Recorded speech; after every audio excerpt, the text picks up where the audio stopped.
Ce mouvement, il existe il a démarré depuis le début des années 2000, dans le cadre de politiques européennes qui ont vraiment un projet politique pour l'Europe, qui était une Europe qui est forte, qui est une Europe économique forte par la numérisation. Et donc, il s'est accéléré depuis 2010. Il y a eu une série de plans au niveau européen. Et dans le cadre de ces projets politiques, il y a eu des plans particuliers pour la numérisation des services publics. Et de consacrer comme principe le principe de digital par défaut de cette offre de service. L'idée du digital par défaut, c'est de dire l'offre privilégiée pour interagir avec le citoyen, pour qu'il réalise ses démarches, va être numérique. Et du coup, ça implique évidemment que les autres types de démarches, les autres voies qui sont pas numériques, les voies alternatives hors ligne, que ce soit le téléphone ou le papier, et l'interaction face à face avec des agents publics, disparaît. Et donc, voilà, c'est basé sur cette logique qui est existante avant la crise. Mais qu'est-ce qui se passe? Après la crise, cette logique, en fait, c'est un peu étonnant, il y a un paradoxe, je trouve, ça s'est déployé, maintenant c'est encadré par au niveau de la Belgique, par des politiques volontaristes très fortes, qui veulent donner un coup d'accélérateur à cette numérisation des services publics.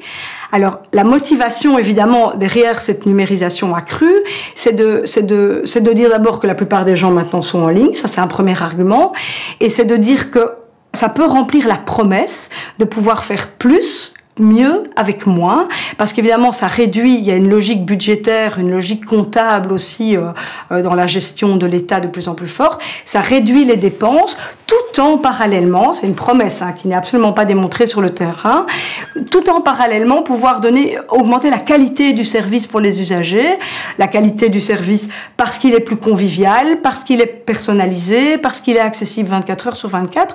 Donc c'est cette motivation-là, c'est ces motivations-là qui sont à la base de la numérisation des services.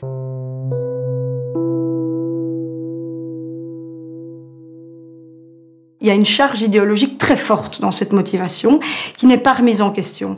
Ces arguments, en fait, sont basés sur des présupposés idéologiques très forts, et deux en particulier. C'est le présupposé idéologique qu'on appelle en philosophie des techniques de déterminisme technique.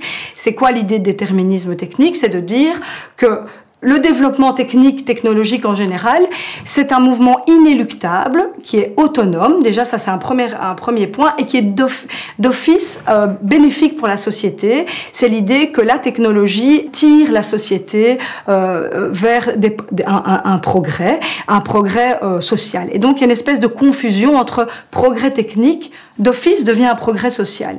Et donc il y a cette idée-là déjà derrière. Et la deuxième présupposé qui est quand même liée avec ce déterminisme, c'est l'idée de neutralité des technologies.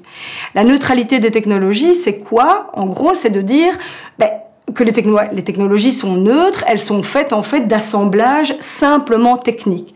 Alors évidemment, c'est clair que les technologies sont faites d'assemblages techniques, mais aussi évidemment des assemblages sociaux. Il y a beaucoup de recherches maintenant qui ont démontré ces questions-là, c'est-à-dire qu'évidemment, on doit faire des choix tout au long du développement d'une technique particulière, et ces choix sont évidemment situés, c'est des choix aussi des arbitraires politiques, institutionnels, c'est en fonction des objectifs des institutions, des objectifs des politiques, etc. Donc, les technologies ne sont pas que techniques, mais elles sont aussi évidemment réellement politiques. Et ça, c'est important parce que ça veut dire qu'elles ont le fait de déployer des technologies ou déployer la numérisation.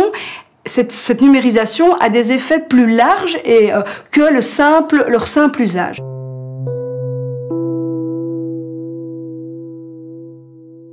Qui est en charge principalement de ce déploiement numérique?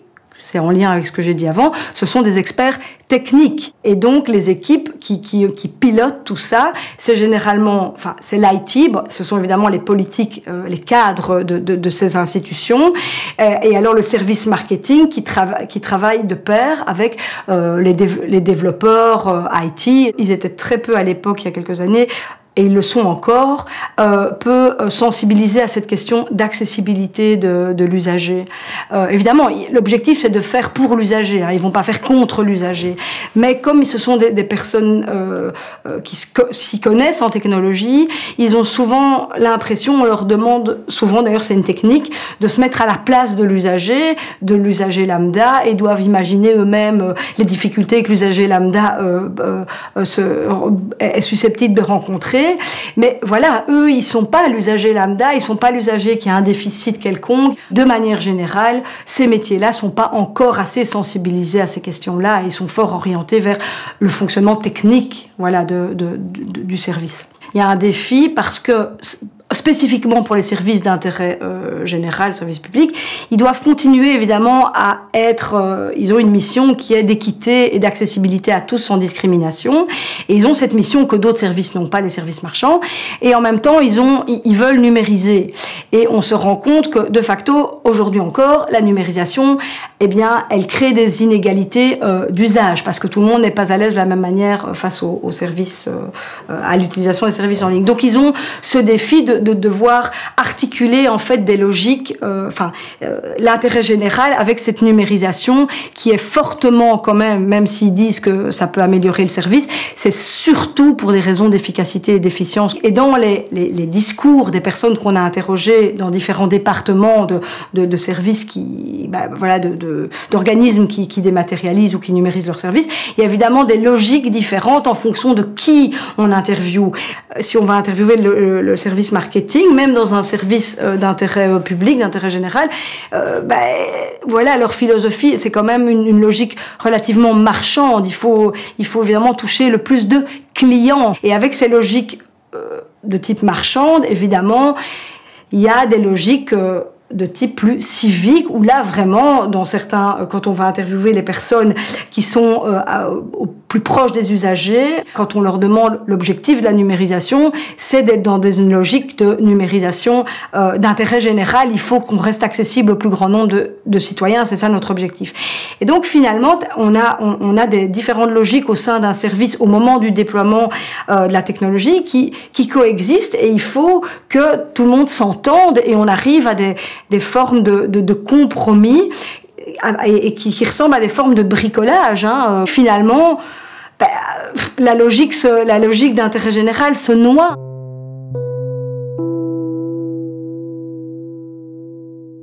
Il y a des méthodes au moment du déploiement de ces services et des conceptions de ces services pour essayer d'impliquer d'une manière ou d'une autre des usagers. Mais évidemment, c'est intéressant d'aller analyser au plus près les modalités de cette participation des usagers. Et maintenant, c'est fort en vogue, effectivement, parce qu'on a beaucoup parlé du fait que c'était important de les impliquer, même pas que les usagers standards, mais des usagers aussi plus vulnérables, comme les personnes en situation de handicap, les seniors, des personnes qui ont des difficultés de lecture et d'écriture.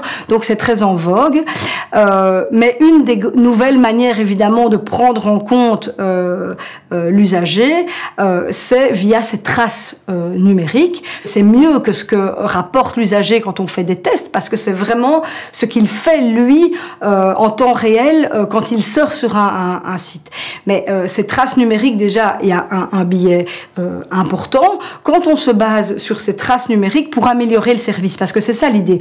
Il y a des personnes qui analysent comment les personnes, les usagers en ligne utilisent le service, et ils voient où ils bloquent, ils voient ce qu'ils font, ils voient où ça pose question. Mais déjà, ça invisibilise, on ne prend en compte que les personnes qui sont en ligne, du coup. Et on améliore le service que pour ces personnes-là, et on ne prend pas en compte les personnes qui, pour l'heure, ne surfent pas. Donc, ça invisibilise tout un public qui n'est pas encore en ligne, et on améliore donc le service pour les personnes qui sont déjà en ligne. Donc ça, c'est un premier point.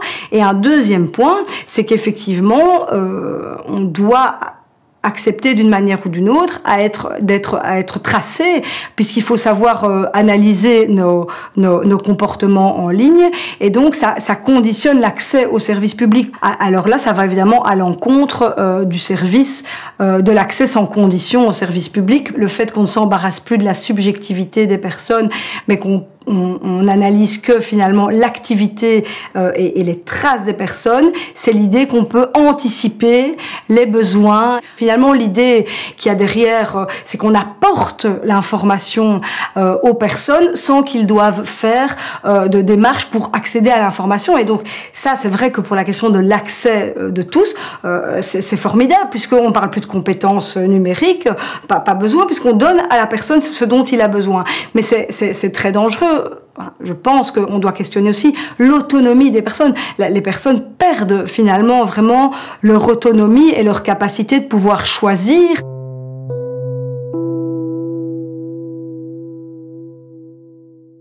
On numérise, mais on a l'impression que les services publics ne prennent pas toujours la responsabilité de cette numérisation en termes de formation des usagers, en termes d'accompagnement des usagers. Et donc, évidemment, les usagers se retournent vers les services de première ligne, qui sont souvent des services associatifs. Ils se retrouvent à faire du travail vraiment administratif de petites mains, puis ils se retrouvent à faire la démarche à la place de l'usager, mais c'est des démarches purement aussi administratives, à trouver aussi la bonne interface, à retrouver les mots de passe perdus, et donc en fait ils perdent le sens de leur métier. Ces professionnels ont vraiment l'impression d'être les sous-traitants, d'être subordonnés aux transformations du pouvoir public, sans avoir les moyens humains, financiers, structurels pour réaliser à même ces démarches. Un angle mort des politiques de numérisation, c'est qu'ils évincent maintenant la question du choix, avec ce digital par défaut dont on parlait tout à l'heure, la question du choix de la manière dont on veut réaliser les procédures. Progressivement, on supprime les alternatives hors ligne. Dans d'autres pays, on les a déjà supprimées. En Belgique, c'est plus, entre guillemets, pernicieux, c'est moins clair. Pour l'instant, on est dans digital first, mais pas du digital only, mais c'est-à-dire quand même qu'on on invite les gens à le faire de plus en plus de manière digitale, mais on laisse encore le choix. Ceci dit, ce choix est en train de disparaître. Et pour moi, pour garder l'idée d'une autonomie émancipation, il faut garder ce choix de l'alternative. Et si on oblige les gens à faire toutes les démarches en ligne, ou en tout cas de la manière, dans les modalités qui ont été définies par en haut, on lui donne tous les moyens pour le réaliser convenablement, mais c'est pas lui qui choisit. Là, on n'est plus dans de la liberté.